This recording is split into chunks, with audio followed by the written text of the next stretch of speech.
Luke 7:9. When Jesus heard this, he was so surprised that he turned and said to the crowd following him, "In all of Israel, I've never found anyone with this much faith." Isang lalaki na nagpahayag ng kanyang napakalakas ng pananalig sa Panginoong Hesus, at ang Panginoong Hesus ay naantig. He was moved, he was touched by this man's great faith. Ang ating pag-aaral, hole in the roof. Butas sa isang bubong. Salamat, Panginoon, dahil kayo ay kumikilala ng pananalig na totoo. At ang pananalig na ito ay pinagpapala ninyo. Sa sandaling ito, kami po ipakalinisin nyo at buksan ang aming mata, ang aming tainga. Buksan nyo po ang aming isip at puso sa inyong mensahe, na ito ay tumalab sa amin, maging totoo at maipamuhay namin. Kayo magbigay ng kaliwanagan, kayong mangusap, maging tinig na siya naming pakikinggan. Dalangin namin ang lahat ng ito sa ngalan ng aming Panginoong Hesus. Hole in the roof. Mark 2:1-12. Pagkalipas ng ilang araw, bumalik si Jesus sa Capernaum at kumalat ang balitang siya ay nasa bahay. Nagkatipon doon ang napakaraming tao, kaya halos wala nang mapwestuhan kahit sa labas ng pintuan. Habang nangangaral si Jesus, may dumating na 4 na taong may dalang isang paralitiko. Hindi nila mailapit ang paralitiko kay Jesus dahil sa dami ng tao. Kaya binakbak nila ang bubong sa tapat niya at ibinaba ang paralitiko ng nakaratay sa higaan. Nang makita ni Jesus kung gaano kalaki ang kanyang pananampalataya, sinabi niya sa paralitiko, "Anak, pinatatawad na ang mga kasalanan mo." May nakaupo roong ilang tagapagturo ng kautusan na nag-isip ng ganito. Bakit siya nagsasalita ng ganun? Nilalapastangan niya ang Diyos. Hindi pa ang Diyos lamang ang nakakapagpatawad ng kasalanan? Alam ni Jesus ang kanilang iniisip, kaya't sinabi niya agad, "Bakit kayo nag-iisip ng ganyan? Alin ba ang mas madali? Ang sabihin sa paralitiko, pinapatawad na ang mga kasalanan mo, o ang sabihin, tumayo ka, bitbitin mo ang iyong higaan at lumakad ka?" Ngunit, upang malaman ninyo na ang anak ng tao ay may kapangyarihan dito sa lupa na magpatawad ng mga kasalanan, sinabi niya sa paralitiko, "Tumayo ka, buhatin mo ang iyong higaan at umuwi ka." Tumayo nga ang paralitiko habang nakatingin ang lahat.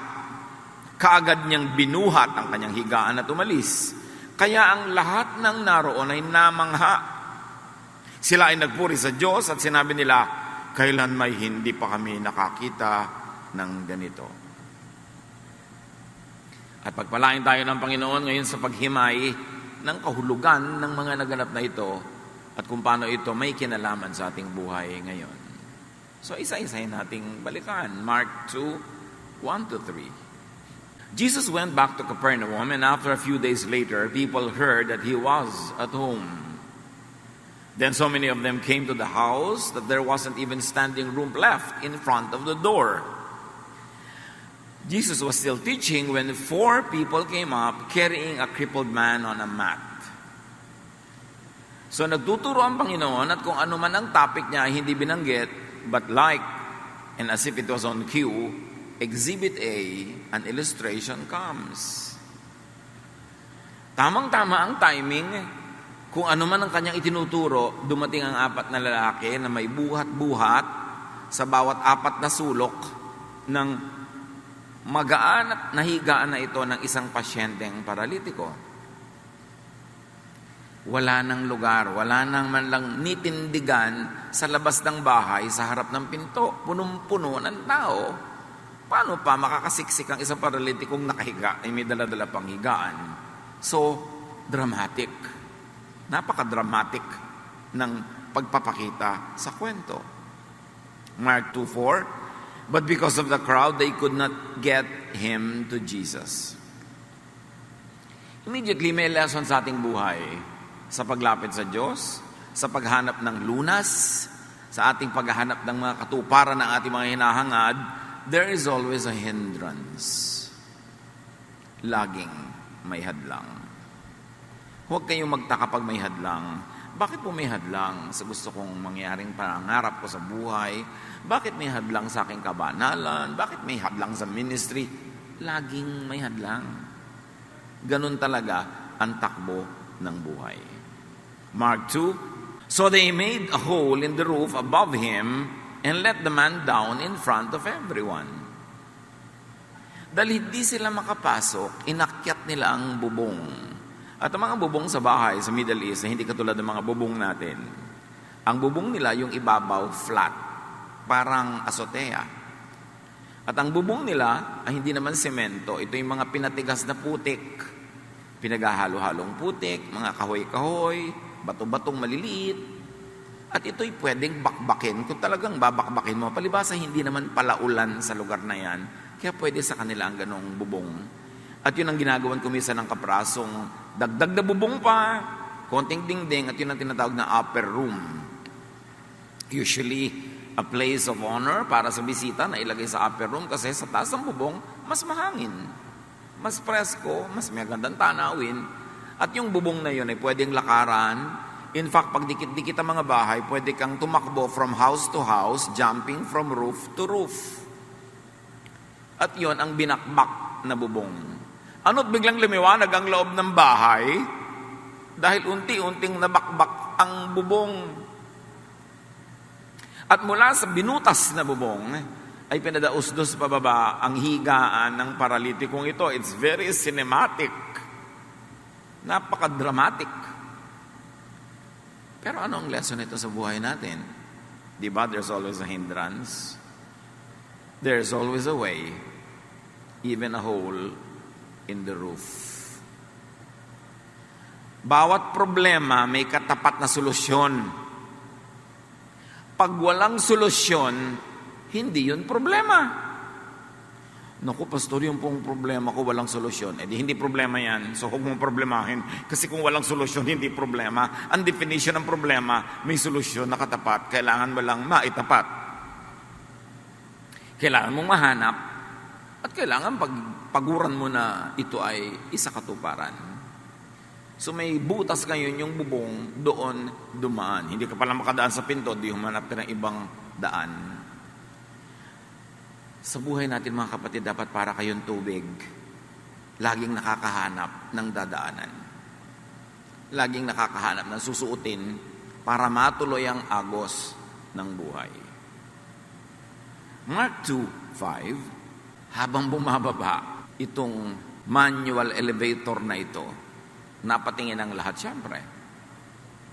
When Jesus saw how much faith they had, He said to the crippled man, "My friend, your sins are forgiven." Kung hindi sila makapasok horizontally, nakarating sila vertically. At kung hindi sila pararaanin ng mga tao horizontally, siguradong vertically pararaanin sila dahil kung hindi magsisiksikan yung mga tao para sila bigyan ng luwag, madadaganan sila. So nahawi ang tao sa lugar na babagsakan ng higaan. Natural, gusto mong bang sunungin yung may sakit. At pagbaba sa sahig, sabi agad ng Panginoon, "Kaibigan, pinatatawad ang iyong mga kasalanan." Faith impresses Jesus. Imagine, hindi ka na nga nakakalakad, nagpabuhat ka pa para makarating kay Jesus. Hindi ka na nga nakapasok, nagpaakyat ka pa sa bubong, at sukdang ipabakbak mo yung bubong para ka makababa. Walang hahadlang. Walang makakahadlang para makalapit kay Jesus. Na-impress si Jesus. Agad-agad, ibinigay na niya ang highest gift of all. Sabi niya, "Your sins are forgiven." Magtataka ang iba, bakit hindi sinabing, "You are healed"? Kasi kay Jesus, mas mahalaga yung forgiveness of sin kaysa healing of the body. Gaano katagal ka ba nasa sa katawan na yan? 40 years, 50, 60, 80, 90, 100 years? Tapos wala na. Aalis ka na sa katawan na yan. Pero yung forgiveness, forever. mas may malaking pangangailangan yung tao na yon na maaaring hindi nila naintindihan, mas kailangan niya ang forgiveness ng God kaysa healing of the body. At dahil si Jesus ay alam niya yon, yung the best na agad ang binigay. Sabi niya, pinapatawad na ang iyong kasalanan. Dahil ba nag-confess ka? No. Dahil ba nag-donate ka? No. Dahil ba umanib ka sa anumang relihiyon? No. Dahil may faith ka sa Diyos, through Jesus, your sins are forgiven. That's the main reason why Jesus came, to declare forgiveness of sins. So faith impresses Jesus. Faith sets people apart from others. Ang dami-daming nauna na dun eh. Pero hindi sila sinabihang pinapatawad ang kasalanan mo. Maaaring may pananalig pero hindi impressive.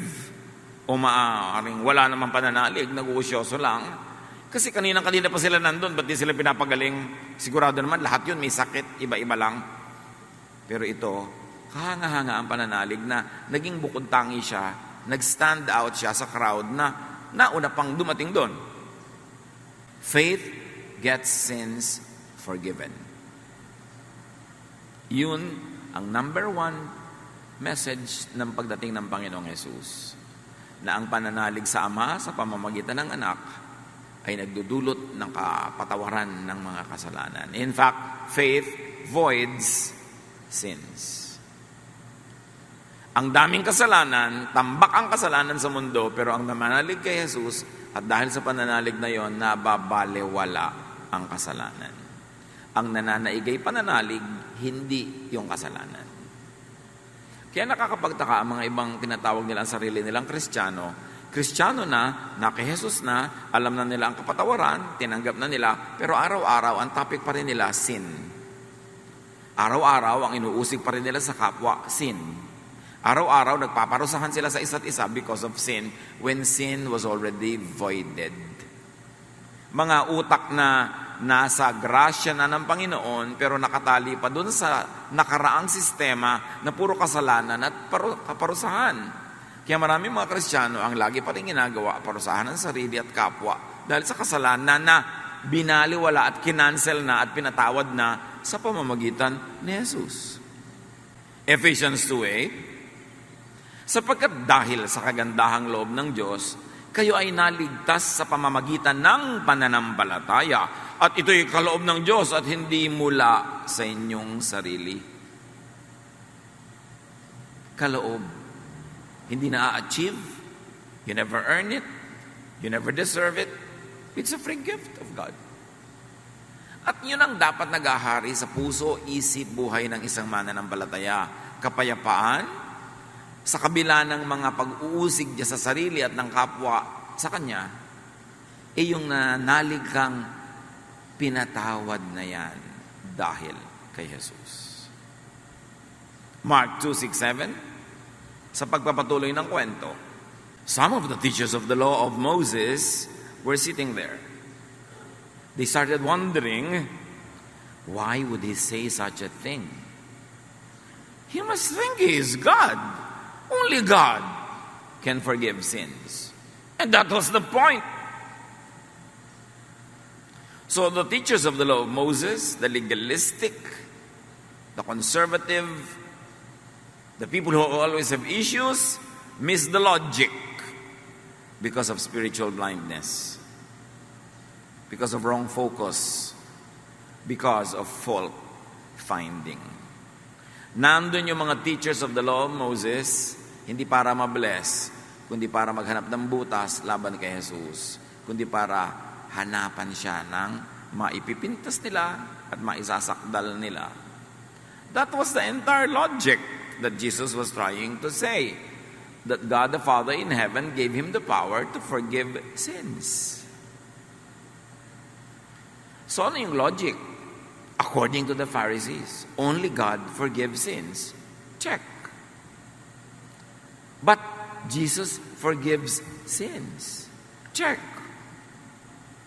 The sensible conclusion of this Greek-style logic is that, therefore, Jesus must be God. Or at the very least, Jesus must be God's anointed instrument, and that is the least. Colossians 2:9, for in Christ all the fullness of the deity lives in bodily form.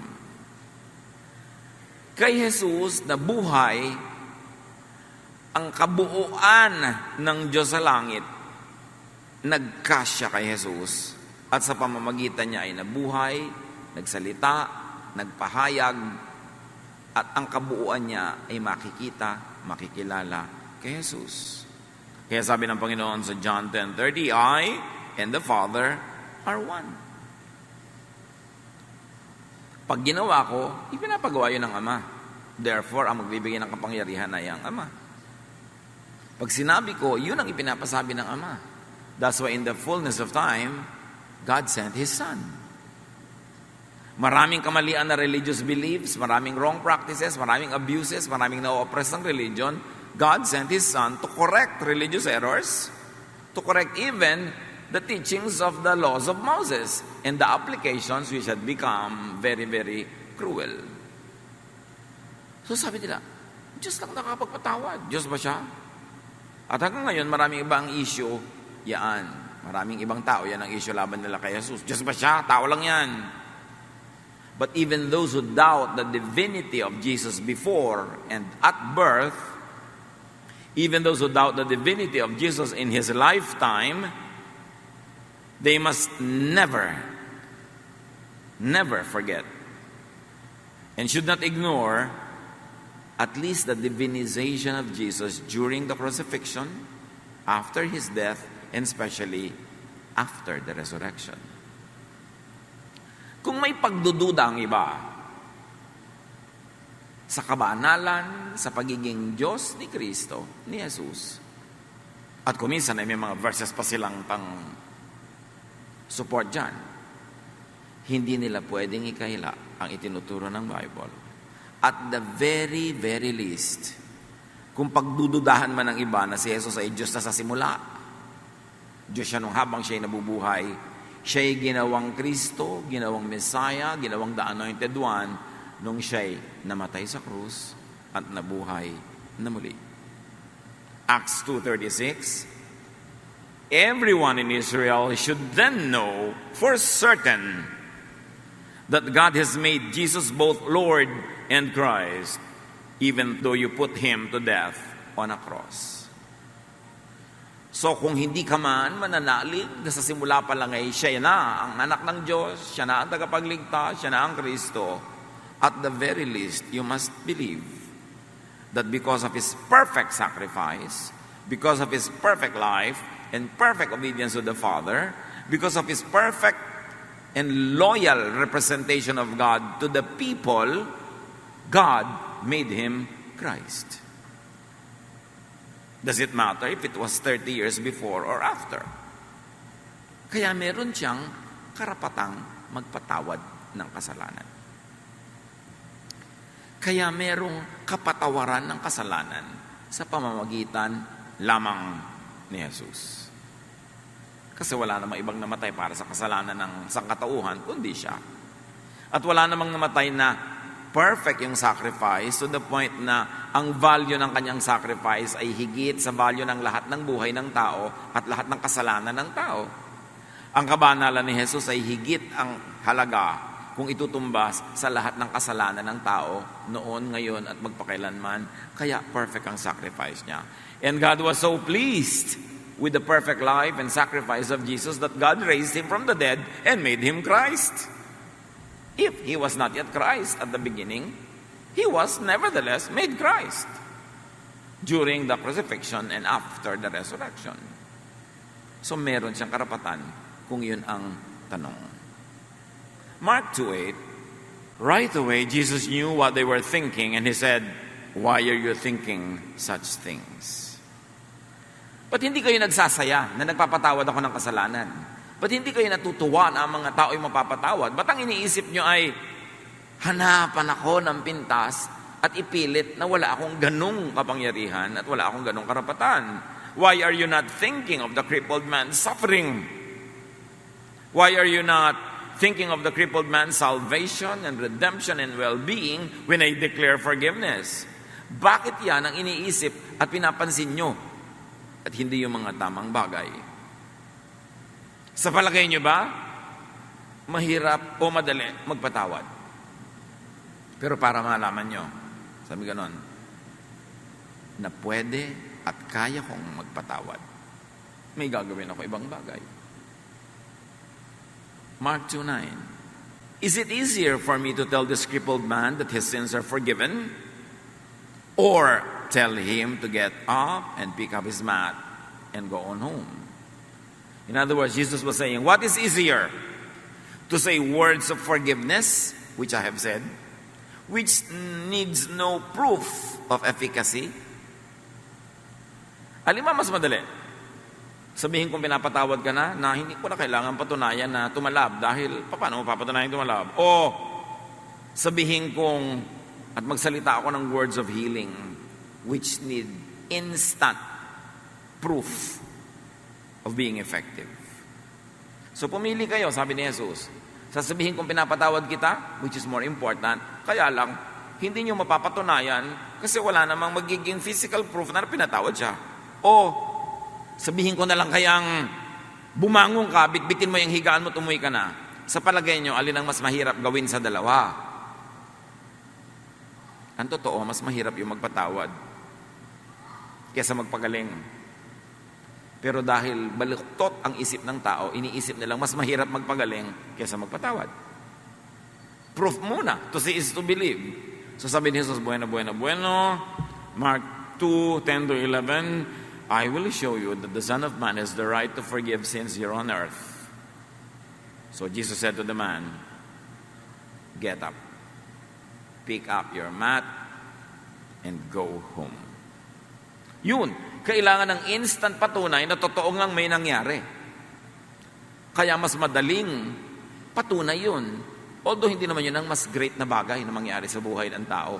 Kasi kahit naglakad siya baka pagdating sa labas, natapilok siya, nabarog, namatay din uli, di ba? O let's say, humaba man ang buhay niya ng 30 taon pa, namatay din siya. So ano naman yung 30 years na naglalakad siya nang hindi siya lumpo kung hindi naman napatawad ang kasalanan niya? So mas dakilang mapatawad. Pero sabi ni Jesus, palibas at mababaw kayo, ang gusto nyo lang kababawan, sige, let's go babaw. Tumayo ka, maglakad ka. At nangyari nga. Sabi ni Jesus, naniniwala na kayo.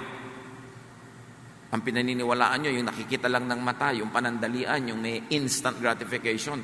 Pero hindi yan ang tunay na mahalaga. Mas mahalaga, mapatawad ka sa kasalanan mo. So, Jesus' declaration of healing, and His command for the crippled man to get up, to be strong enough to pick up his mat, and to walk, to go home, was make or break. Mangyayari ba o hindi?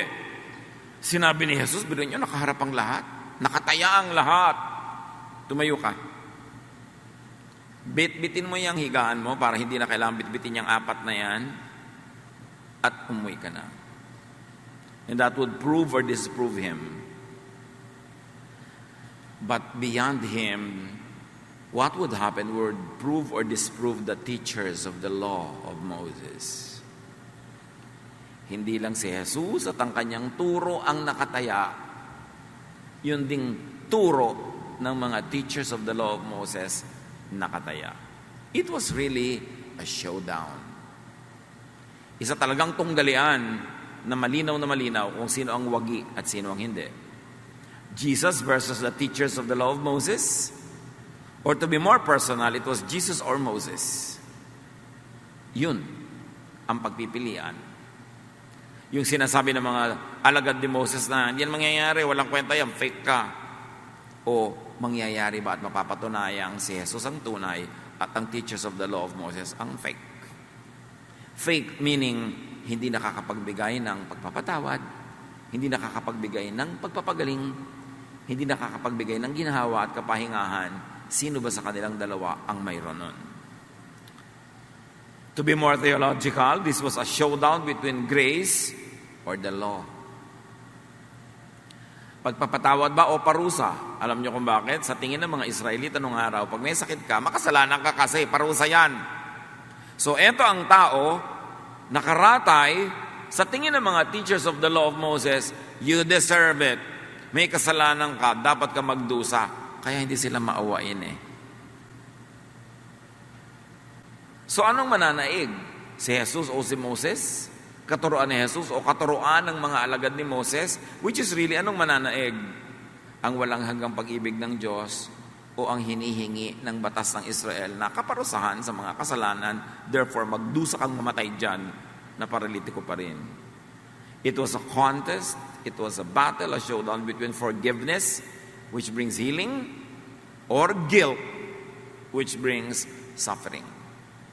The dichotomy is very clear. Sa tunggalian na ito, nilinaw ang black or white, ang right or left, ang up or down, ang right or wrong.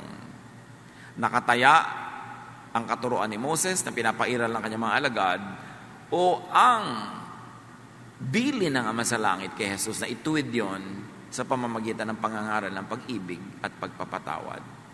The plot thickened. There was so much at stake in that little house, and there was great suspense. Suspenseful. Alam ng mga taga-village na yun na itong binubuhat-buhat na ito napakatagal na, baka nga since birth pa, paralitiko na. And all of a sudden, patatayuin ni Jesus, nakataya lahat ha. At hindi lang yon, papatayuin mo, pagpalaki ng nakatayo, pagbubuhatin mo pa ng higaan niya, tagal-tagal na niya walang exercise. Kakayanin ba niya yon? Baka tumayo nga, tapos bigla matumba pa pinagbuhat, talo na naman ang kwento. Dinagdagan nga ni Jesus yung at stake, ha? Hindi lang niya papatayuin, pagbubuhatin pa niya. So lahat ngayon, hindi humihinga, walang tumitinag, walang gumagalaw. Parang Yeye Bonel. Marami sa inyo umabot doon. Mark 2:12. The man got right up. He picked up his mat and went out while everyone watched in amazement. Walang kagatol-gatol, tumindig ang tao. Binitbit ang higaan niya at umuwi. Hangang-hanga ang lahat. Walang makapagsalita agad. The man did exactly as Jesus commanded. Hindi tulad ng maraming tao ngayon, pinaghimalaan na nga, tapos reklamo pang kasunod, pinatayo na, Lord, hindi ko po pakaya yan. Wala pa bang pwedeng magbuhat kasama ko? Pinagbubuhat na nga, sari-sari pang iniimbentong weaknesses, hindi ko po kaya, hindi ko po magagawa. Kaya bumabalik ang kahinaan. Wala kasing faith. Can you imagine the man exercise faith? Tumayo. At walang sinabi dito na nagpa-tulong tumayo. Tumayo. Walang kaduda-duda siya na pagkatayo niya, yung baka siya matumba, binuhat niya ang kanyang higaan. Mga kapatid, pag pinatayo na kayo ni Jesus, buhatin niyo na higaan niyo. Pag pinatawad na tayo at ni-restore, pangatawanan niyo na. Magpakalakas na kayo, huwag na maghina-hinaan, maglampa-lampahan. Kailangan strength ng Panginoon nakikita sa ating buhay, hindi mga hina ng loob, hindi yung mga reklamo, hindi mga pagdududa. So anong nangyari, matapos itong exhibit A na ito, dramatic demonstration na ito, ano nangyari sa mga tao? They praised God and said, "We have never seen anything like this." Sampal sa mga teachers of the law of Moses. Pag sinabi mong we have never seen anything like this, what is the unsaid? You know, for every said, there is an unsaid. Sabi, ang tagal-tagal yun na kami tinuturuan, wala man lang kami nakitang ganito. Dat kayo ng dat, hingi kayo ng hingi ng ambag, donation, etc., etc. Ang dami-dami yung costume, dasal tayo ng dasal, 5 beses maghapon, ang dami-dami nating mga ginagawang pangrelihiyoso. May nakita na ba kaming ganito? Wala. So, kita ang Jesus power agad. And it was not lost on the people. There was a swipe in what they said that they had never seen anything like this. Ibig sabihin nila, walang talab ang relihiyon nyo sa buhay namin kahit kailan wala kayong naipakitang ganito. Alin? Pagpapatawad. Hindi kayo nagpapatawad. Sa pagpaparusa kayo magaling. At number 2, sa pagpapagaling ng sakit, wala kayong napapagaling. So, anong saysay ng inyong pananalig kung hindi kayo nakakapagpagaling ng espiritu at maging ng katawan man? Pero remember, mas mahalaga ang pagpapagaling ng Espiritu. Hindi laging may kasamang pagpapagaling ng katawan, bonus yun. It's God's prerogative. It can happen, but don't always require it to happen. Ang mahalaga is the forgiveness of sin, the restoration of the Spirit, and our relationship with God. So what was the result of this showdown? The people praised God. Dapat yun lagi ang bunga ng anumang gawaing makalangit. Napupuri ang Diyos, hindi ang tao, hindi ang relihiyon, hindi ang grupo, ang Diyos. God was praised, and the people realized the uniqueness of Jesus' power, person, and ministry. Dapat yung nangyari yon ay humantong sa mas marami pang gumaling, mas marami pang nakalakad in many other ways, mas maraming restoration. Hindi na sinabi sa kwento kung gano'n ang naganap. Pero dapat, yun ang maganap. Lalo sa atin ngayon. Yung kwentong to, alam na natin. Pero naging inspirasyon na ba ito para yung ating pananalig ay maging ganap, malakas, mataas, na tayo mismo gumaling. Mahalaga. What do you need from Jesus? This crippled man knew exactly what he needed. He needed healing. We don't know if he had more profound reasons for being there, if he needed forgiveness. But what we know is this: his faith was so great, it impressed Jesus. What do you need from Jesus? Healing? Forgiveness? Restoration? He is the same yesterday, today, and tomorrow. That Jesus that healed that crippled man is the same Jesus who is our Lord now. So kung anong kailangan natin sa Kanya, ilapit. Remember, dalawa yan. Inuna ni Jesus forgiveness. And then dinagdag yung healing. Dapat may forgiveness na sa ating buhay lahat. Lumapit na ba tayo? Humingi ng tawad, nagpasakop. At kung loobin pa ng Panginoon na pati ang ating katawan ay pagalingin, bonus, salamat. Pero hindi niya yon duty. Pero why not? Kung may pananalig tayo, ba't hindi nyo hingin? Ano bang masamang magiging bunga kung hihingi ka, lalo't nananalig ka? Because He can give both. Jesus readily forgives, and Jesus forgives even before and even without healing. Hindi pa nga niya pinapagaling yung tao, nag-declare na siya ng healing. Kaya nga siya na-criticize, at kaya lang niya hinil para mapatunayang tama yung una niyang ginawa at kaya niya yon na magpatawad ng kasalanan. Huwag tayong lalapit sa Diyos dahil may kailangan tayo. Gusto mo lang gumaling, gusto mo lang magkakotse, gusto mo magkaroon ng papa, gusto mong pumasa sa board, gusto mong magkapera. Hindi naman masama yun, pero dapat ang pangunahin na dahilan ng paglapit. Paghingi ng kapatawaran, humingi ng restoration, buuin ang ating nasirang relasyon sa Diyos, magbalik loob sa Diyos, manumbalik sa Kanya. Kaya may corrective value din ang ginawa ni Jesus. Dumating yung mga tao, sukutang nagbakbak ng bubong para magpagaling ng paralysis. Pero sabi ni Jesus, without words, hindi yan ang unang mahalaga. Ang unang mahalaga is your spiritual healing. Kaya ang unang ibinigay ni Jesus, kapatawaran. Hindi healing. So huwag kayong pupunta sa isang religious activity dahil lang may healing. Huwag kayong gagawa ng anumang bagay dahil lang may healing. Kasi yun ang mababaw na dahilan para magkaroon ng espiritualidad. Dapat, espiritu talaga hinahanap mo. Spiritual restoration, spiritual healing, forgiveness, the renewal of your relationship with your God. And the healing can come if it would come. If God would grant it. Bakit natin sinasabi yan? Kasi napakalaking magnet ng maraming mambobola yung pagpapagaling. Siyempre, 99.99% ng mga tao may sakit, iba't iba lang. So pag nag-declare ka ng healing, miracle, kung ano-ano, dudumugin ka ng tao. So pag ginamit mo yan na pang-attract, you're already prostituting heaven. Kaya si Jesus, pag may pinapagaling, sabi niya, kung may pamalita, huwag mong sabihin, bakit? Nakakahiya ba yun? No. Pero ayaw ni Jesus na pupunta ka lang sa Kanya dahil may gusto kang pagalingin na galis. Dahil lang meron kang kailangan sa Kanya. Hindi yun ang dahilan kaya siya ipinadala ng Ama, kundi para mag-declare ng forgiveness, ng restoration. Kumbaga, hindi yun ang bibingka, latik lang yun. And the bibingka can stand with or without the latik. So, lagi niya sasabihin, huwag mo ipapamalita. Huwag mo sasabihin sa iba na pinagaling kita. Kasi oras nga na magdaldal yung mga tao na pinagaling sila, dinudumog agad si Jesus.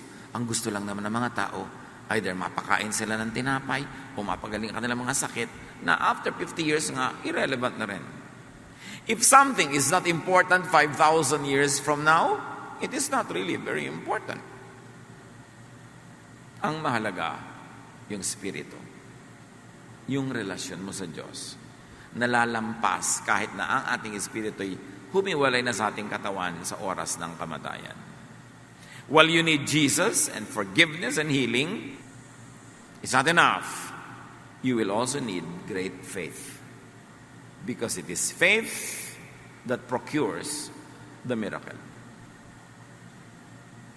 Mark 9:22-23, tungkol sa isang batang lalaking lagi na lamang na inaalihan ng masamang espiritu. The demon has often tried to kill him by throwing him into fire and into water. Sabi ng mga nagdala sa pasyente, please have pity and help us if you can. Jesus replied, why do you say, if you can? Anything is possible for someone who has faith. Kung kaya nyo po, sana pagalingin nyo. Sabi ni Jesus, bakit akong pinag-uusapan kung kaya ko? Hindi akong dapat pag-usapan. Kayo, may pananalig ba kayo? Huwag nyong isipin kung anong kaya ko.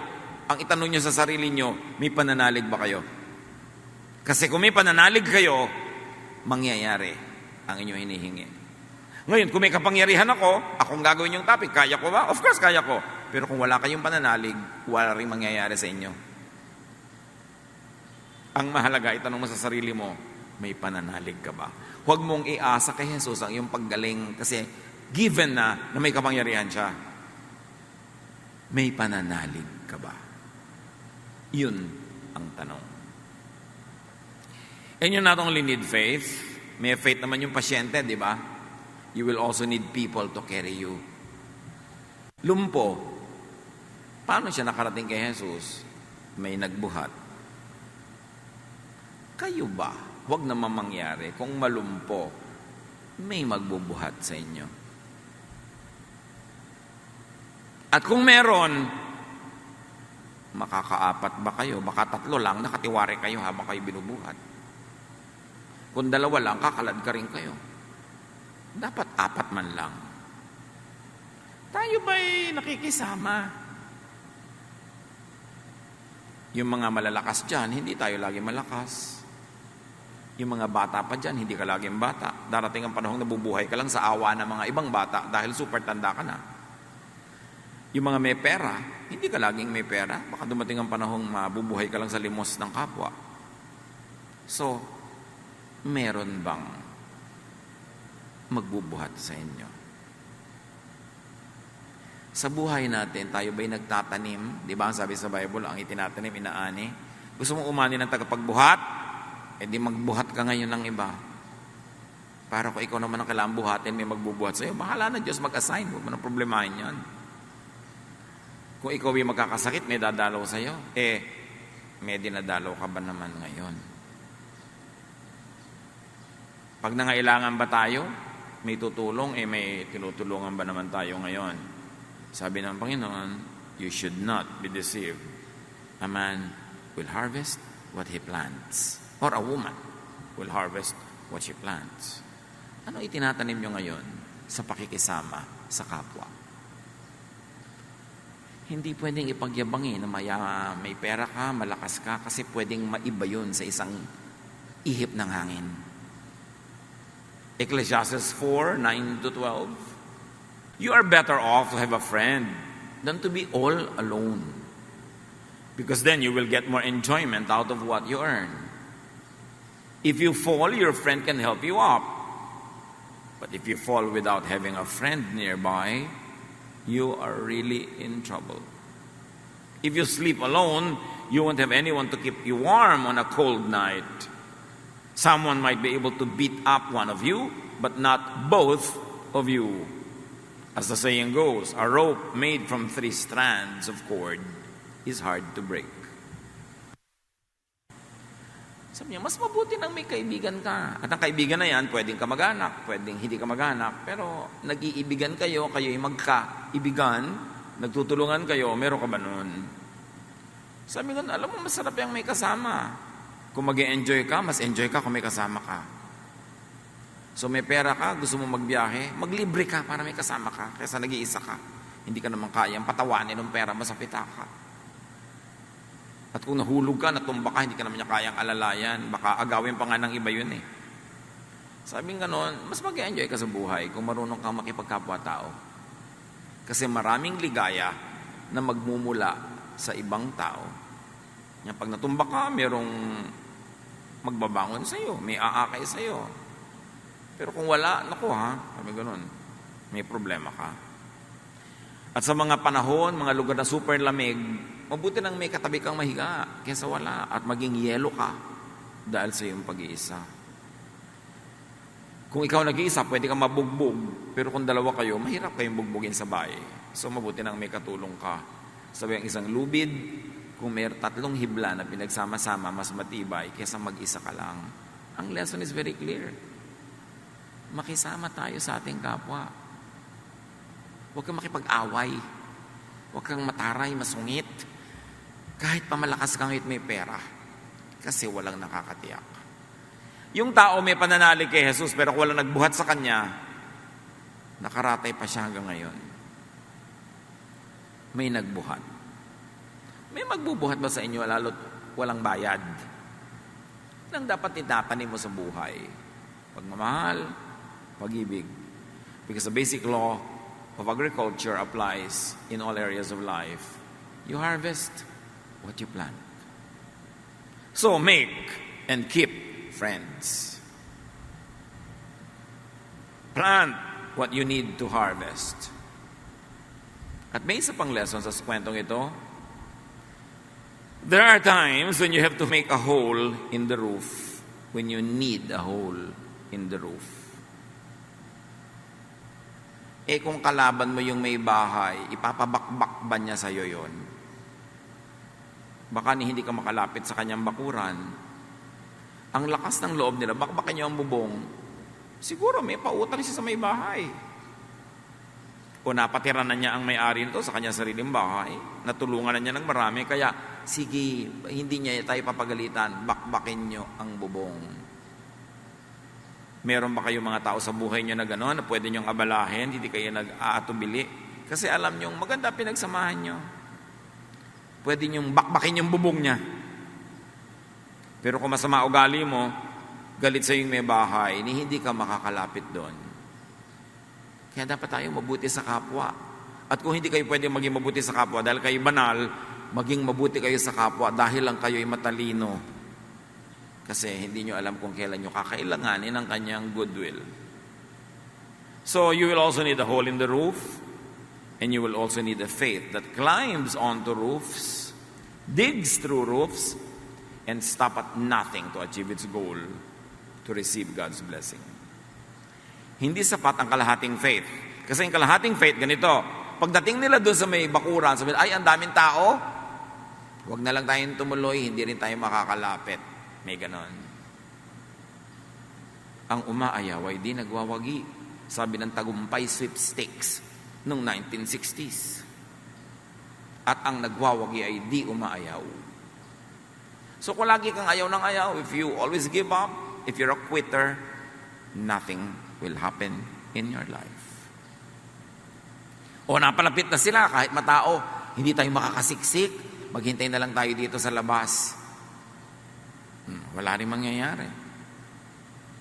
Dumaan tayo sa bubong, mataas, mahirap umakyat. Hindi walang mangyayari. At pagdating sa bubong, wala palang hagdan pababa. Kasi usually mga bubong may hagdan pababa, papasok sa loob at palabas sa patungo sa bubong. Wala pala. Ay, wala pala. Balik na lang ulit tayo. No, bakbakin ng bubong. Dapat ganyan ang pananalig.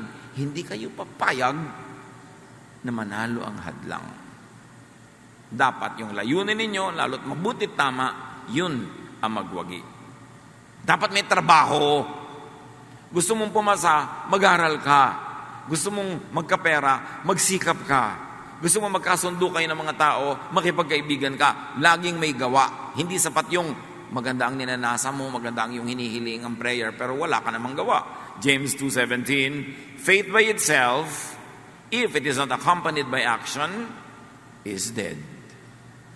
Kaya hanga si Jesus sa faith ng mga yun. Kasi ang daming action na kasama. Nagpunta, hindi nasiraan ang loob, inakyat ang bubong, binakbak. At kahit walang space sa baba, pinababa yung pasyente. Nagka-space. Dapat hindi ka nagpapasira ng loob sa anumang bagay. Marami pang lesson sa buhay natin para dyan, mga kapatid. Do not be a Pharisee. Do not be a teacher and promoter of the law of Moses today. Hindi na yan ang dapat. Nakita sa tunggali na to, Jesus versus Moses, law versus grace. Huwag ka na mag-promote ng bagay na pinalitan na ni Jesus. Instead, be a teacher of the law of Jesus. And this is the law of love. Instead of being a critic, being a teacher of the law, being legalistic, be a forgiver, be a healer, kasi yun ang example ni Jesus. Pag may mga tao ba na nakikita natin, ang gusto nyo sabihin, you are a sinner, kaysa mag-declare kayo ng forgiveness. Sa mga nagkakamali, ang gusto ba magparusa o magpatawad at magpagaling? Doon natin malalaman kung nasa ng ating puso. And very importantly now, alam nyo ang hindi nabanggit dito, yung isang star of the story, yung may-ari ng bahay. Definitely hindi naman bahay ni Jesus yun dahil wala naman siyang bahay. Be a host. Host a Jesus gathering. Yan ang sambahay. Diba? May mga tao, may Jesus, may bahay, sambahay. May nangyayari. Host a Jesus gathering. Ano ba mga hino-host sa bahay nyo? Ano-anong uri ng mga gawain na nagaganap sa inyong bahay? Bakit hindi magpa-Bible study dyan? Hindi kayo magkaroon ng small group prayer? Hindi magkaroon ng fellowship o counseling? Ano pinagagagawa natin sa bahay natin na bigay ng Diyos? Give Jesus a house in which to forgive and heal people. Give Jesus a sambahay. Napakagandang gawin yan sa buhay. Give people a house to fill in search of Jesus. And very, very profoundly, with matching humor, give people a roof to climb and dig through to reach Jesus. Kung may bubong kayo na binakbak ng mga tao dahil gusto na lumapit kay Jesus, kita niyo itong may-ari ng bahay na to, lahat ng bahay na yun nag-iba rin, naging alikabok, wala ka na makikita mga ganyang bahay na nakatayo nung panahon na yun na hanggang ngayon nandun pa. Lahat naman nag-iba rin, pero yung pagkakagiba ng bahay niya is immortalized. Dahil ang pagkakagiba ng bahay niya ay naging daan para ang mga tao ay makalapit kay Jesus at makapagpatawad at makapagpagaling si Jesus. Kung meron tayong ari-arian, mga bagay-bagay na kuminsan ay nadadamay, nagigiba, naluluma dahil ginagamit sa paggawain ng Panginoon, maganda nga, kaysa naluma sa walang saysay. Ang ganda ng kalooban ng may bahay na ito. Kaya pati nagbakbak ng bubong, hindi nagdalawang loob. Alam niyang okay lang. Mahalaga yung bahay, mahalaga yung bubong, pero mas mahalaga na ang pag-ibig ng Diyos ay makilala, makita sa buhay ng mga nangangailangan. Allow your roof to be dug for people to get to Jesus. At mahalaga pa, mga kapatid, kung hindi kayo yung paralitiko, be one of the 4 that carries that bed. Pasalamat tayo pag hindi tayo ang pasyente. At kung hindi tayo ang pasyente, kayo ang mag-alaga. Kayo magbuhat. Magiging bahagi kayo ng gawain ng Panginoon. You become an extension of God's work. You become the hands, the fingers of Jesus by which people are cared for, people are blessed. Ano ang kahulugan sa inyo ng kwentong ito? Dear Lord, teach us to apply this in our daily lives.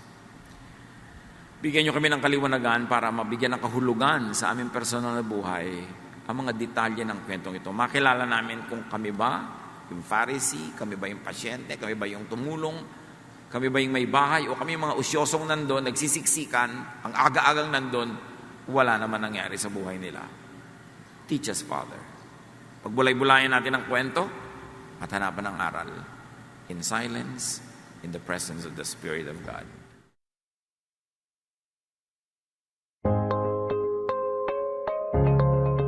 Ng lipunan na pinaghaharian ng konting mayayaman lamang, at ang relihiyon ang tagapagpairal ng kapayapaan, tinuturoan ng mga taong wala ng katapusang pagtitiis, pagsunod sa mga makapangyarihan, pagsurrender sa lahat, kaya tuwang-tuwa naman ang mga mayayaman sa relihiyon. Kaya ang Panginoon naman ay mababagsik ang kanyang mga salita laban sa mga relihiyoso, sapagkat sa kanyang panahon, sa halip na ang katuruan ng salita ng Diyos ang maging paraan para ang tao ay lumaya, dahil ang sinasabi ni Lord, I am the truth and the truth sets free, ay lalo namang iginagapos ang mga tao ng relihiyon para pairalin ang sistema na nakabubuti para sa kokonti lamang. Kaya ganoon na lang ang pagtuligsa ng Panginoon dito sa mga relihiyosong taong ito. At isa daw sa kanilang mga paboritong palabas para pahangain ang mga mangmang ay ang mahahabang mga dasal. At kung mas mabuti pa yung mga dasal na hindi maiintindihan ng mga tao, mga dasal na napakatataas ng mga terminologies para lalo namang palawakin ang pagwat ng mga mangmang at mahihirap at ng mga nagaharing mga pinuno ng lipunan. Sabi ng Panginoon sa Matthew 23 verse 5, everything they do is done for men to see. Para pakitang tao, para pahangain lamang ang tao. So how not to pray? Not in public. Not to be seen by so many people. At ano pa po? Not with much words.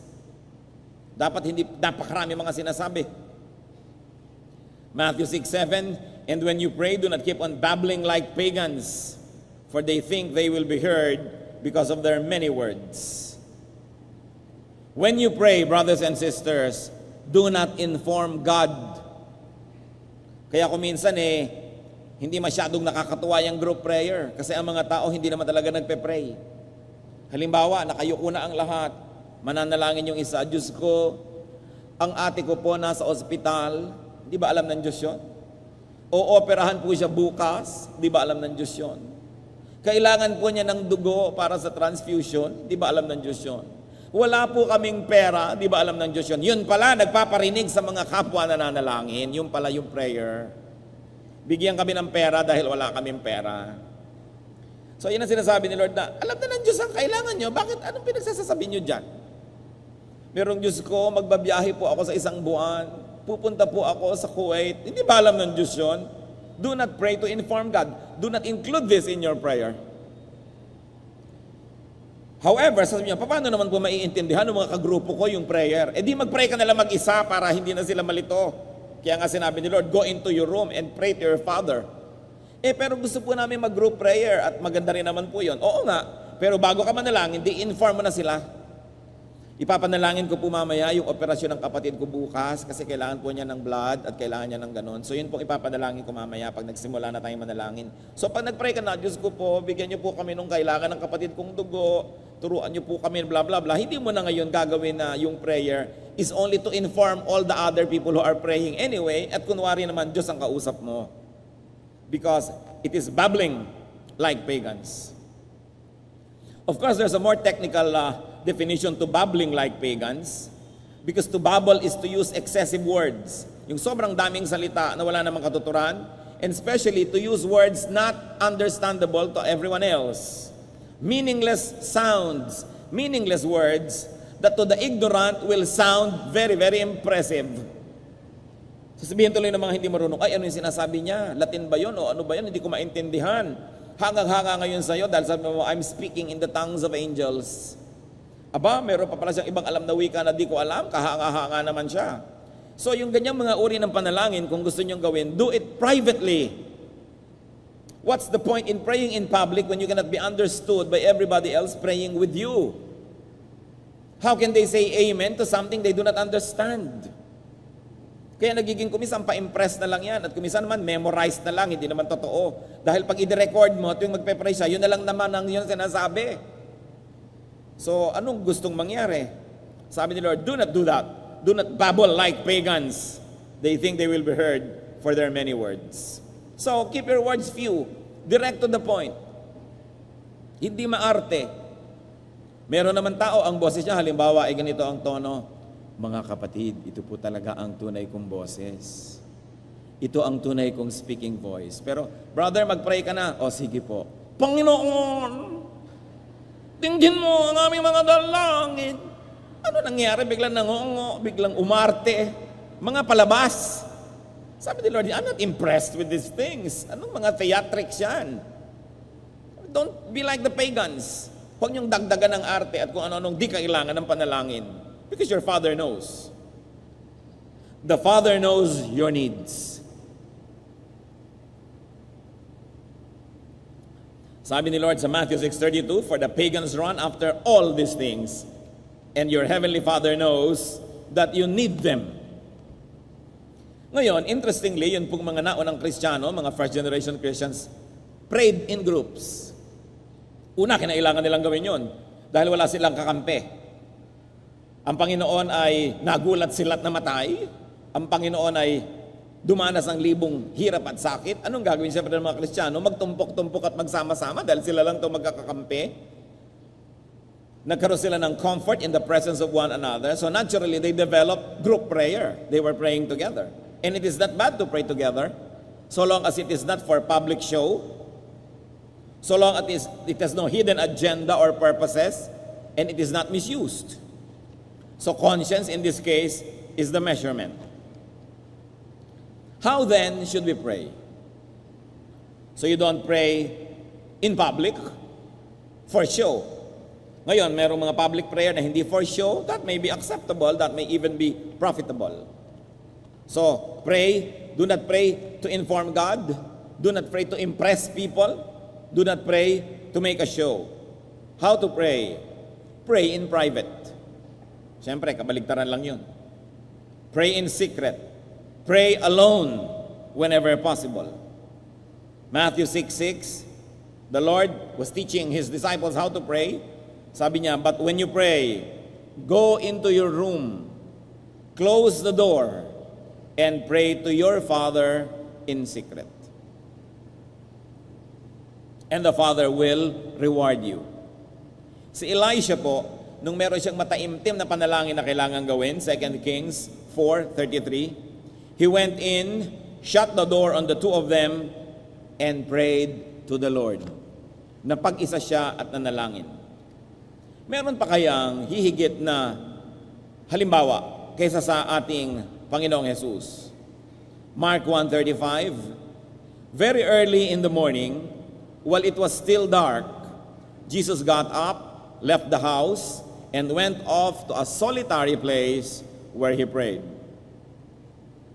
Magmamadaling araw pa lamang, madilim pa, bumangon na si Jesus, umalis sa bahay, nagpunta sa isang matahimik at nakahiwalay na lugar at siya ay nanalangin. Luke 4:42, at daybreak, Jesus went out to a solitary place. Mark 6:46, after leaving them, He went up on a mountainside to pray. Matthew 14:23, after He had dismissed them, He went up on a mountainside by Himself to pray. When evening came, He was there alone. Inabot na ng gabi sa pananalangin. Luke 5:16, but Jesus often withdrew to lonely places and prayed. Luke 6:12, one of those days, Jesus went up to a mountainside to pray and spent the night praying to God. So may mga panalangin po ang Panginoong ubod ng haba. Ang tanong nyo, kung alam na ng Ama sa Langit ang ating mga kailangan, ba't ganun kahaba ang panalangin niya? Bakit kailangan maging mahaba? Definitely, hindi naging mahaba yun dahil paulit-ulit siya. Dahil sabi niya, huwag kayong paulit-ulit. Definitely, hindi naging mahaba yun dahil he was bubbling o kung ano-anong mga nonsense ang sinasabi niya. Definitely, it was not that long because he was informing the Father, because he was teaching that the Father knows what we need before we ask Him. Bakit ganun kahaba? Sapagkat ang panalangin ay maaari rin at dapat ding bigyan ng puwang sa pakikinig sa Diyos. Kasi ang panalangin ay pakikipag-usap sa Diyos. Meron ba namang nakikipag-usap na monologue, siya lang ang nagsasalita? So may mga panahon ng katahimikan na sa lalim ng iyong panalangin ay dinidinig mo ang tinig ng Diyos at kinakausap ka ng Espiritu. Kaya humahaba. Hindi dahil sa dami ng sasabihin mo, kundi sa pakikinig mo sa mga sinasabi sa iyo ng Diyos. Dahil kinakausap tayo ng Diyos kahit ngayon. Sasabihin ng iba, ba't hindi ko po nadidinig? Kasi hindi ka naman nananahimik Lagi may nakasalpak na mga kung ano-ano sa tenga mo para makinig ka ng electronic music. Lagi nakabukas ang TV. Lagi nakabukas ang radyo. Kahit nasa tahimik na bundok at magpipiknik ang mga Pinoy, pagkalakas-lakas ng tugtog. No? Para ka rin nasa gitna ng Quiapo sa ingay. Paano lagi kang may kausap? Ayaw na may nag-iisa sandali. Lagi na lang may kasama, may kausap. Hoy, samahan mo ako. Paano po mamaririnig ang tinig ng Diyos? Wala namang puwang. So ang pananalangin, humahaba, kaya ka magsasara ng kwarto o pupunta ka doon sa malayong lugar, sa tahimik, para makapanahimik ka at madinig mo ang Diyos. Prayer can also be just being with God, in God's presence. Hindi kailangang laging may sinasabi, at lalo namang hindi ibig sabihin ng prayer ay shopping list. Akala ng marami, ang prayer ay shopping. Lord, ito po ang gusto ko, itong gusto ko, itong gusto ko, itong gusto ko, ito ang bigay mo sa akin, ito ibigay mo. Tapos ang prayer ay utos, pagalingin mo po ganito, baguhin mo po ang asawa ko, bigyan mo po ako ng pera, yung tumutulo namin bubong, ayusin niyo po, bigyan niyo ako ng trabaho, patahimikin niyo ako, pagalingin niyo ako. So ang prayer ay shopping at utos sa Diyos. Tapos sasabihin nila, ba't kaya hindi ako nabe-bless? Kasi kulang. Prayer, very especially, can just simply be a one-on-one with the Lord. Kayo lang. Kayo po, kung merong mahal sa buhay, bawa, asawa nyo, mahal na mahal nyo, di ba gusto nyo may mga panahong nag-iisa lang kayo? Inis na inis kayo kung minsan mamamasyal kayo kasama yung biyanan. Akala ko ba tayo lang? Sabi mong gano'n, ba't may kasama? Akala ko ba mag-iisa tayo dito sa ating lakad? Bakit kasama itong mga kapatid mo? No? So, gusto mo na sa solo siya kasi mahal mo siya. Hindi kaya gusto ng Diyos na magkaroon din ng panahon na mapag-isa tayo sa Kanya dahil mahal niya tayo? At mapatunayan din natin ang pagmamahal natin sa Kanya na nag-iisa tayo kasama siya, walang ibang mga abala. Kaya mahalaga yung one-on-one. Gustong-gusto ng Panginoon yung one-on-one. And because you can have a one-on-one, therefore you can have a worship service. Ano po bang ibig sabihin ng worship service? Akala ng iba, yung worship service, yung official, formal program ng church tuwing linggo, worship service. But remember, it is a worship and service. Sino yung sinaserve? Walang iba, kundi ang Diyos. How do you serve God? By pleasing God. How do you please God? Kaya tayo kumakanta because God loves music. So ang kanta mo hindi for others, hindi performance, for God. Kaya may sumasayaw because God loves dance. Obviously, when God created the human body, lahat ng movement pwedeng gawin ng katawan, may mga joints para tayo gumalaw. And as you move, especially when you move artistically and when you move beautifully, it is a celebration of the wonder of God's creation of the human body. So dance is an act of worship. It pleases the Maker. Parang kung kayo nagdisenyo ng kotse, dinisenyo nyo na natatakbo ng mabilis, paano kayo matutuwa kung hindi nyo nakikita tumatakbo yun ng mabilis?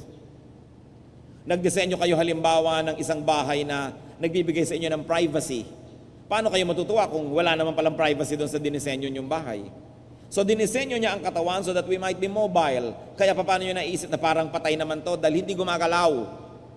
Kasi habang may buhay, may galaw. Kaya kahit na mga maliliit na mga cells, pag tiningnan nyo sa microscope, may gumagalaw-galaw uli doon sa loob, may mga naglalakaran, may mga na paikot-ikot dyan. Even the atom, may mga umiikot-ikot sa loob kasi life is movement. Therefore, movement is celebration of life and beautiful movement is worship to the Creator of life. It is praise to God. Sila sa inyo, Lord, ito mong ginawa kong kamay, tingnan nyo po, nakakagalaw na parang isda. Nakakagalaw din na parang kalapati. This is the beauty of your creation, and I celebrate it. That's why the arts are important components of service to God because we know that God is artistic, obviously. Titingnan nyo lamang yung langit, iba't ibang kulay sa iba't ibang panahon ng araw. During the day, alam mo na ang God is a God of color, God of painting, God of the visual arts. Pag hinihipo mo ang mga bato, mga dahon, mga puno ng nyug, iba-ibang texture, alam mo that God is sculptor. Pag nakikinig ka sa lahat ng mga huni ng ibon, huni ng hangin, tunog ng tubig, bagsak ng ulan, tunog ng pinipritong galunggong, alam mo that God is God of sound and music. Dahil ang dami-daming laging sound, iba't ibang emosyon ang kanyang itinuturo sa atin. So ano ang worship service? You serve God with the gifts that He has given to you. You please God. That's why offering is part of the worship service. Because we say, Lord, I'm giving it to you, not because you need it, but because I'm recognizing that it is yours. And by continuously giving to you, I'm continuously recognizing that you are the source of all good things. And because you are the source, I must give back. Parang tubig, water cycle. Kung yung mga ulap ang pinagmumulan ng lahat ng tubig, kaya may evaporation para bumalik sa Kanya, para may ibigay siya uli, para bumalik sa Kanya. Kaya kung may tinatanggap tayong pagpapala sa Diyos, binabalik natin uli ang certain percentage para may babalik uli, kinikilala natin na siya ang pinagmumulan noong buong cycle. What will happen pag walang evaporation? Hindi magkawala ng magiging ulap, wala ng condensation, hindi na magli-liquefy yung gas, water. So ano mangyayari? Wala ng tubig. Kaya yung mga hindi marunong mag-offer, nawawala ng tinatanggap yan hanggang matuyo sila ng matuyo. Kasi hindi nila kinokompleto yung cycle. That's why worship service. You come to serve God, to give Him glory, to give Him pleasure, to please God. So whatever it is that will please God, most of the time, you must do in private. Gusto mong sayawan ng Panginoon, close the door and dance to the Lord. And it is a form of prayer. Ngayon, when you dance before people, consent na consent ka, hindi magkamali, maganda yung movement mo, nalilimutan mo na kuminsan kung para kanino ka ba sumasayaw.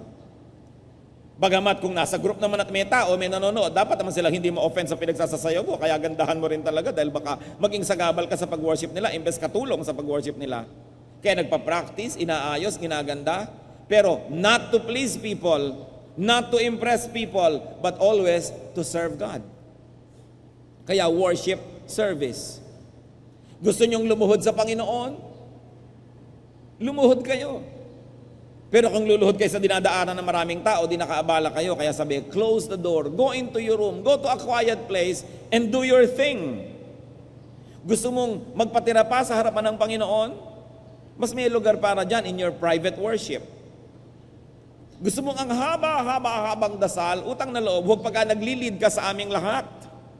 Gawin mo yon privately. Dahil pag magkakasama tayo, there is an unwritten contract that there's a beginning and end to our activities, more or less. That there is predictability and there should be order because there are so many people with various moods and different ways of expressing themselves to God. That's why in your very personal expression to God, go into your room, close the door, and pray in secret. Yun ang itinuturo ng Panginoon. Marami siguro sa inyo, pag may worship, gusto nyo rin sumayaw sa Panginoon, pero ang sikip-sikip kasi, hindi kayo makagalaw, tatamaan na yung katabi nyo. Kaya kung gusto nyo pa rin gawin dito, ang lalapad ng mga pasilyo natin, pwede nyo gawin sa maluluwag na space. You may. Pero kung pag nadagdadasal naman pala kayo, umiikot kayong kasimbilis ng turumpo at nagtatatalong kayo, naligalig na ang inyong mga katabi, do it in private so that people will not be distracted by your personal expression of worship. But whenever we are together, there is an unwritten contract that there will be a standard to be met, not too far from it, because worship has to have order. Kaya mga halaga mga kapatid, yung private prayer. Yung mga private yung dalangin, ipanalangin nyo na lang privately, hindi nyo na kailangang ipaghalandakan sa buong kongregasyon. Hindi naman naiintindihan ng iba, hindi naman nakaka-relate yung iba, so hindi rin sila effectively makakapanalangin para dyan. Very importantly, and let me be emphatic, continue to develop private prayer. And remember, ang turo ng Panginoon, pray to God, meaning pray to the Father. Lahat ng sabi niya, pray to your Father, pray to the Father, our Father who art in heaven. Huwag niyong kakalimutan kung sino ang addressee ng dasal, the Father. Jesus said, "Our Father, pray to your Father." And Jesus modeled that, always praying to the Father. It can be fruitful to pray with and among people. Kaya may public prayer din naman eh. At hindi yun masama. So long as it is not used for public display. And when you join public prayer, make sure that it is really a prayer event. Dahil maraming mga taong mahilig na kunwari, tatawagin lahat ng mananampalataya para mag-pray, tapos political rally pala yun. May i-endorse pala doon o may sisiraan pala doon. So either you are for or against anybody, the prayer event must never be used as a false attraction so people will come. Pag prayer, prayer talaga. Now, public events, civic events, government events, political events, cultural events may feature some prayer and it is not bad. It can even be good. But a prayer event must never feature anything else. So kung ito'y social, civic, government event na may prayer, maganda. Pero pag prayer event, dapat walang social, walang civic, walang government, walang political agenda yon. Prayer lang talaga.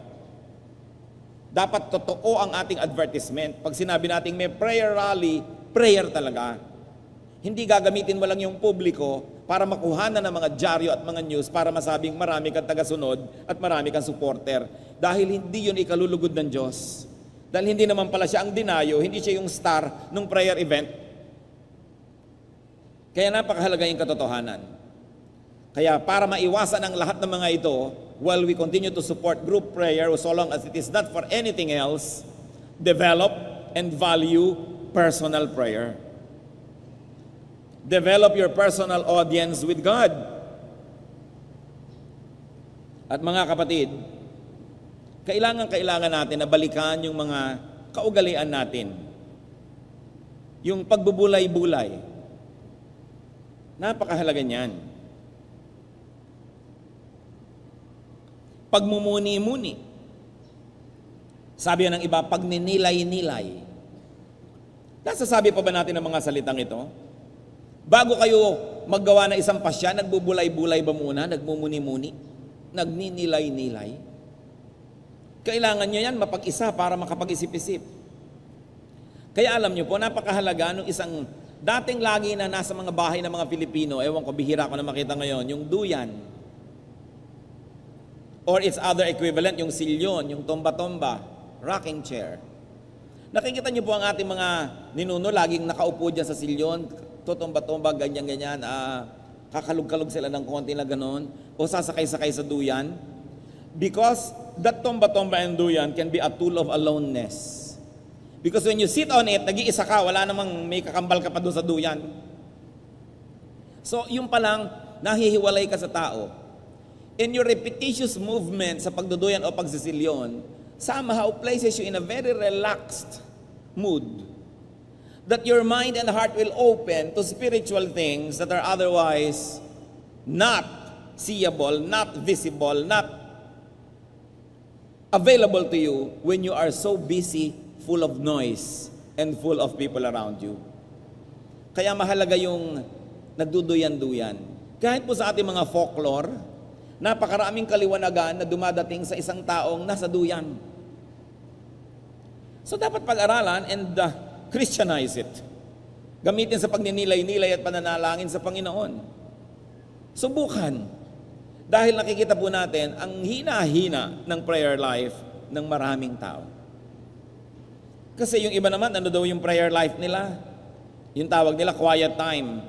May maliit na manual. Ano bang date ngayon? December ganon. Ano ba ang reading? Yung verse na yon. Read. O ano bang sinabi? Blah, blah, blah, blah, blah, blah. So therefore, anong natutunan mo? Write sa notes. Pray like this. Sasabihin pa siya kung ano yung pagpe-pray mo. Tapos na at nag-quiet time na daw. Well, it is not bad. It is not enough. Kung yung akalain na nagbasa kayo ng prayer manual, nakapagnilay-nilay na kayo noon at nakapagbulay-bulay at nakapagmuni-muni na. It can be the beginning. It can give you a guide of what to read and then think about it and pray about it and then close everything and be quiet and just be alone with the Spirit of God. Kasi habang nagbabasa ka pa ng manual, inuutusan ka pa ng writer nun kung anong iisipin mo, kung anong gagawin mo, kinokontrol ka pa rin eh. So paano ka magkakaroon ng one-on-one with God kung meron kikialam at nagdidirect sa'yo kung anong gagawin mo? It's good probably to start your day para meron kang reading, meron kang guide, but then close it and have a one-on-one with God. I-develop po natin uli mga kapatid dyan, kung meron sa atin ngayon na magsasabing, hindi ako masyadong masaya sa prayer life ko. In fact, pag ginraidan ako, bagsak. Pag may nagsabi sa atin na yung aking pagbubulay-bulay, pagmumuni-muni, personal prayer with God, ano yun? Nakakain ba yun? Yung ang iksi-iksi nun, wala pang 3 minutes. Nakakapagsaraba ako ng kwarto at nananalangin, nagwo-worship sa Panginoon mag-isa. Pagka hindi po nangyayari itong mga ito, huwag tayo magtaka that there is so much moral failure, that there is so much moral weakness, because we recharge when we are praying. Spiritually, we get tuned into God. Parang plug na isasaksak natin sa outlet, nare-recharge ka. Marami po sa atin, parang telepono, laging low bat. Kaya kailangan mo mag-recharge. Bakit hindi ito yung magre-recharge kayo ng cellphone nyo? Isipin nyo rin, habang nagre-recharge ako ng cellphone, magre-recharge din ako spiritually. Kasi mas madalas pang i-recharge ang cellphone kesa sa espiritu. Kaya natin dapat maalala yan. Hindi kailangan laging Western style na may binabasa, may notes, may guide, although hindi naman ito masama. But do not think that when you do it, you're already an accomplished, prayerful Christian. Develop a very personal life, a very personal prayer life with the Lord. And even if you're going to pray in public, make sure that it is not misused, that you are not displaying. And then do your more exotic, your more personal expressions of prayer privately. So no one will be offended, and you will have more room and time for it. Because for everything there is season and a time for every matter under heaven. Aming Diyos, nagpapasalamat kami at napapaalalahanan niyo kami tungkol sa panalangin.